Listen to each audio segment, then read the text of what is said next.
اللہ تعالیٰ نے اپنے بندوں پر 5 نمازیں فرض کی ہیں۔ سیدنا انس رضی اللہ عنہ بیان کرتے ہیں کہ ایک آدمی نے رسول اللہ صلی اللہ علیہ وآلہ وسلم سے سوال کیا، اے اللہ کے رسول، اللہ تعالیٰ نے اپنے بندوں پر کتنی نمازیں فرض کی ہیں؟ آپ صلی اللہ علیہ وآلہ وسلم نے فرمایا، اللہ تعالیٰ نے اپنے بندوں پر 5 نمازیں فرض کی ہیں۔ اس نے کہا، اے اللہ کے رسول، آیا ان سے پہلے یا بعد میں بھی کوئی نماز فرض ہے؟ آپ صلی اللہ علیہ وآلہ وسلم نے فرمایا، اللہ تعالیٰ نے اپنے بندوں پر 5 نمازیں فرض کی ہیں۔ آپ صلی اللہ علیہ وآلہ وسلم نے 3 مرتبہ یہی بات دہرائی۔ اس آدمی نے اللہ کی قسم کھاتے ہوئے کہا کہ میں ان 5 نمازوں میں نہ اضافہ کروں گا نہ کمی۔ آپ صلی اللہ علیہ وآلہ وسلم نے فرمایا، اگر یہ اپنے دعوے میں سچا ہے تو جنت میں ضرور داخل ہوگا۔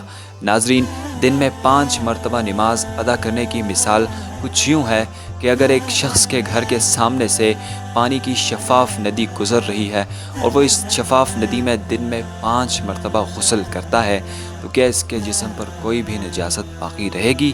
یقیناً نہیں۔ بس 5 نمازوں کی مثال کچھ یہی ہے۔ اللہ تعالیٰ ہمیں دن میں 5 مرتبہ نماز پڑھنے کی توفیق عطا فرمائے۔ مزید اس طرح کی ویڈیوز حاصل کرنے کے لیے ہمارا چینل ضرور سبسکرائب کیجیے اور اس پیغام کو اپنے دوستوں کے ساتھ شیئر کیجیے۔ شکریہ۔